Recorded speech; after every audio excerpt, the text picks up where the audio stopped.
Hey y'all, I'm Elisa, the Scrappy Wife behind ScrappyWife.com, and today we're going to get messy with mixed media.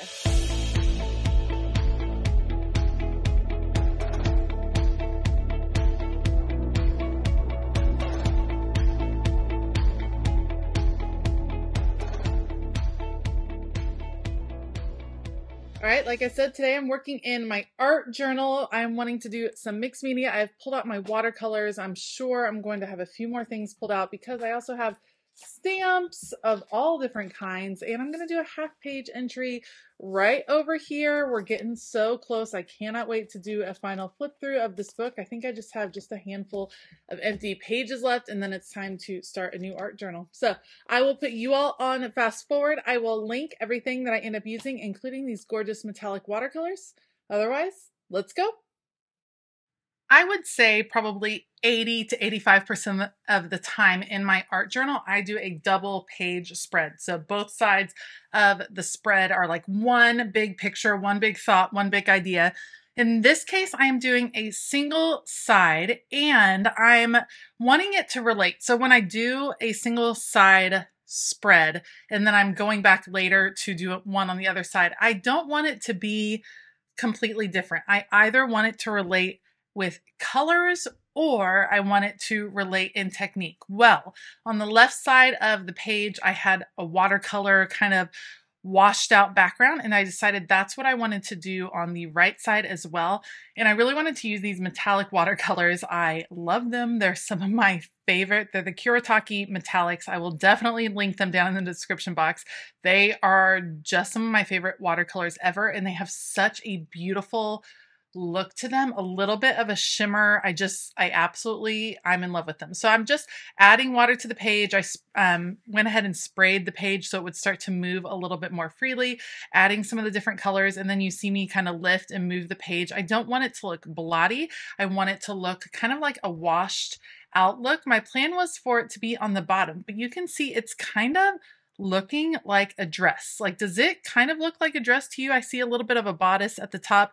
That's what it started appearing like to me, which kind of spurred on the next part of the page. So I love, love, love how that turned out. I'm going to take it and dry it off camera. Once it's totally dry, I bring it back on. See how cool those patterns looked and some of the like lines and the way I love it. Now, splatters, I made sure to dry it before I did the splatters so that I would get those really big droplets. The more water that is on your brush when you're doing splatters, the thicker the droplet will be, if that makes sense. And I wanted them to be pretty chunky. And I'm doing a couple different colors. Once I have them on there, I also take that and dry it completely because I really wanted those droplets not to open up and wash out, but I wanted to be able to see the droplets at the end once they were dry. Because I thought this watercolor effect ended up looking a little bit like a dress, I wanted to have a girl at the top of it, almost as if this were her dress, her train, something kind of cascading behind her. It's just how it fit on the page. And this is what I talk about all the time. I don't always plan out my art journaling in advance. A lot of times it just kind of speaks to me as we go. So I start with an idea, a technique I want to use, some color schemes I want to use, certain supplies, and then I just wait for the page to kind of let me know the direction it wants to go. And this one was really calling out to be a dress. I decided to go ahead and stamp my girl on an extra sheet of paper, mostly because this is a pretty thick art journal at this point, and I wasn't very trusting of how the stamping would turn out if I put it directly in. So I'm going to stamp her on an extra piece of paper. Then I have my Prismacolor pencils and I'm going to just color her in. We're going to stick with mostly gold and auburn colors. Her hair is going to be like a dark brown auburn color. And we're going to go with this purple pants just because the gold was giving me royalty feels. And of course, purple is the color of royalty as well. So we're just going to mix that in. It's not like in your face purple. It's a very dark purple. And I'm going to add a little bit to her hair as well. And she's going to be my character. She's going to be the focus on the page. She is sitting on top of this hill, on this skirt, whatever you want to call it. I feel like it was just calling to have her kind of at the top of it, in the place of honor, if you will. Once I have her colored, then I'm just going to trim it out with my scissors. And that's how I do a lot of stamped images, especially as an art journal gets thicker or any sort of journal that you're working in.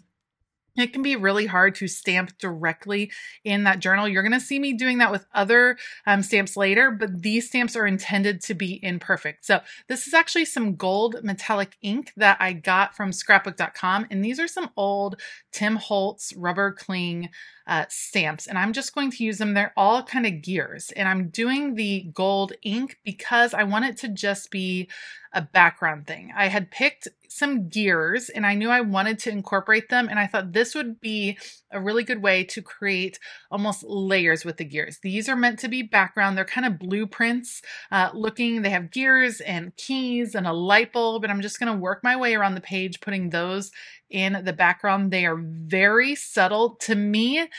We talked about how we're matching up one side of the page with the other, kind of similar techniques. Well, to me, these are kind of serving as the stencil look. On the left side of the page, I have watercolor and I have stenciling.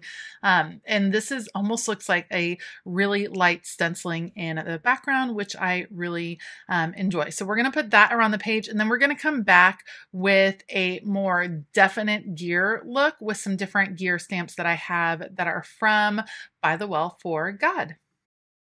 Like I said, the next set of stamps I am using are from By the Well for God. These are clear acrylic stamps, which means you just need a stamping block like I have right here, and then some ink. I'm using VersaFine Onyx black ink because I think it will stamp pretty well. Now, a word of caution on top of these metallics, because there's a shimmer, a sheen on the metallics, it takes a long time for this ink to dry. Later on, it gets a little, I get it on my hands as I start to color. You'll see that happen. But once I was done with this page, I just left it open in my craft room to fully dry for about 48 hours, just to let it completely dry. If you close up an art journal too soon, with most art journaling mediums, to be completely honest, it can get messed up. So I decided I love that she could be sitting on top of these gears, almost like they're cascading down, like she could have a train full of these gears. And I'm just going to keep building and putting gears all in this area. I kind of go you'll see. At first, I was just going to do a few, and then I was really enjoying what it looked like with the watercolor in the background, so I kept it up. I'm going to fill it in mostly here. We'll come back and do another layer a little bit later.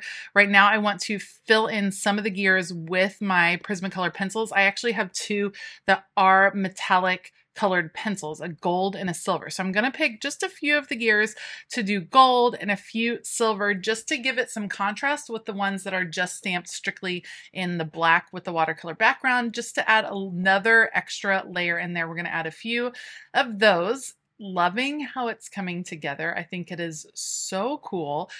Those gears are just so fun. I love that look, kind of that steampunk vintage feel, I guess you might say. I just loved how this one came together in a cool way. I just picked a few supplies and started just going for it, and I love that I was able to kind of follow. Now, on the left side of the page, I have that squiggle border, which is something I love to do to kind of bring in pages. I'm going to add a border to this one as well, but this time using Distress Oxide ink. I believe this one is the vintage photo, and then I will actually come back again with, I think it's ground espresso, the very dark brown. And what this is kind of forming, again, a border around the page, bringing the focus in towards the middle, because that dark edging just kind of creates that matte look, that matted look like you might do for a photo. So I'm just using my cutting board. These are cutting boards that I pick up at the Dollar Tree.